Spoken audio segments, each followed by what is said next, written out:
Integrasi antar moda akan menjadi faktor penting efektivitas moda LRT Jabodebek sebagai angkutan umum massal.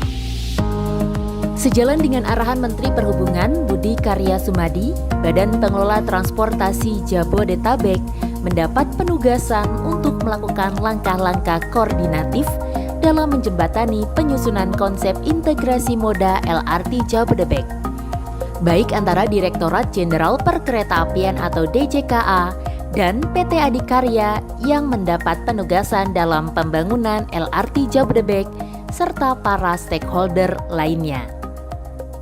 Pada Selasa 30 Maret 2021, BPTJ telah melaksanakan tinjauan lapangan di stasiun LRT Jabodebek, Duku Atas, sisi timur. Dalam tinjauan lapangan tersebut, Direktur Prasarana Edi Nursalam menyampaikan tinjauan lapangan dilaksanakan untuk mengkoordinasikan 3 hal penting. Hari ini kita kunjungan lapangan ke stasiun LRT Duku Atas untuk mengkoordinasikan 3 hal. Yang pertama adalah kita ingin mengkoordinasikan penyesuaian desain stasiun kita dengan rencana pembangunan oleh Landmark.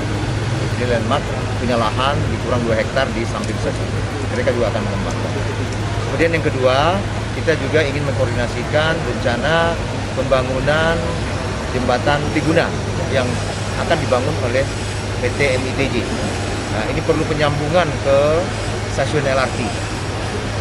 Di mana titik penyambungannya, di Kongkos, dan nanti dia akan turun di mana, itu harus disatukan. Jadi gambar dari yang dibuat oleh Adikarya itu harus disatukan oleh gambar yang saat ini sedang dibuat oleh konsultannya MITJ.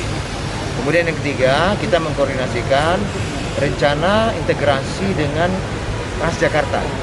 Karena diketahui ke arah barat situ ada haltenya Transjakarta. Nanti akan terhubung ke beberapa rute Transjakarta di Jalan Sudirman. Itu kita juga mengkoordinasikan di mana nanti integrasinya, khususnya untuk membangun Skybridge. Nah, supaya penumpang pada saat turun dari LRT benar-benar seamless. Edi juga menegaskan peran BPTJ terkait rencana pembangunan LRT Jabodebek di kawasan Duku Atas adalah sebagai koordinator antara beberapa pemangku kepentingan. BPTJ adalah koordinator, jadi kita mengkoordinasikan antar beberapa kepentingan tadi. Yang di sini banyak pihak yang harus kita koordinasikan. Misalnya ada Adikarya, ada DJKA sebagai penunggak pembangunan. Kemudian ada Transjakarta yang nanti akan melayani penumpang turun dari LRT. Kemudian juga ada PT MRT sebagai pihak yang sudah ditunjuk sebagai pengelola kawasan TOD. Jadi di sini sudah ditunjuk sebagai kawasan TOD. Kemudian ada MITJ yang akan melaksanakan pembangunan JPM. Kemudian di seberang sana juga ada stasiun KAI. Kita juga koordinasikan dengan PT KAI, dengan PT KCI. Kemudian ada juga kereta bandara. Dan di situ juga ada stasiun MRT. Jadi kita menyatukan juga. Kemudian JPM kita ini nanti akan menyeberang ke Sungai Ciliwung atau Banjir Kanal Barat. Nah, nanti kita harus koordinasi juga dengan Kementerian PUPR untuk minta perizinan. Kemudian di situ juga nanti ada rencana pembangunan 6 ruas jalan tol. Kita koordinasikan lagi dengan PUPR. Kemudian di jalan ini, di jalan yang akan kita gunakan untuk JPM itu nanti juga akan kepakai mungkin di sebelah di sisi kanan jalan ini. Tentunya juga kita koordinasikan dengan Dinas Bina Marga DKI. Nah, inilah peran BPTJ menyatukan ini. Menambahkan apa yang disampaikan Direktur Prasarana BPTJ, pejabat membuat komitmen atau PPK pembangunan prasarana LRT Jabodebek tahap 1, Ferdian Suryo Adi Pramono mengatakan.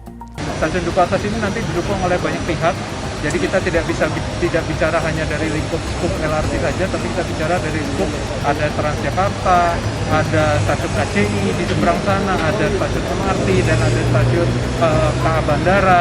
Nah, ini nanti sudah ada pembicaraan dan di-lead oleh BPTJ, yaitu mulai dari adanya JPM, dari stasiun LRT Jabodebek ini untuk menuju stasiun KCI, dan dalam hari ini kami alhamdulillah sudah berhasil membicarakan satu proses untuk membuat satu konektivitas antara stasiun LRT JPM tersebut untuk kemudian tersambung ke halte Transjakarta yang ada di Jalan Sudirman.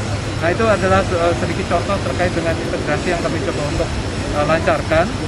Dalam arti kata tentunya dukungan BPTJ akan sangat penting sekali untuk kami untuk bisa membangun satu konsep transportasi umum yang sangat terintegrasi antar satu sama lain.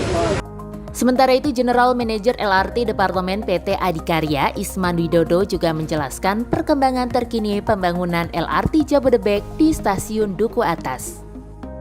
Stasiun Duku Atas, yang saat ini kalau dari sisi longspan kita sudah memasang track box. Sebagai gambaran bahwa track box untuk di lintas LRT Jabodebek ini sudah seluruhnya dipasang. Kemudian kalau dari sisi stasiun, saat ini kita lagi melakukan finishing stasiun, pekerjaan-pekerjaan atap dan pekerjaan arsitek, mekanikal, elektrikal di dalamnya. Harapannya bahwa LRT Jabodebek ini nantinya akan kita operasikan pada pertengahan tahun 2022. Proses pengerjaan LRT Jabodebek yang ditargetkan beroperasi pada pertengahan 2022 ini diharapkan dapat selesai tepat waktu dan menjadi salah satu percontohan integrasi antar moda transportasi yang dapat membuat semakin banyak orang tertarik untuk beralih menggunakan transportasi umum.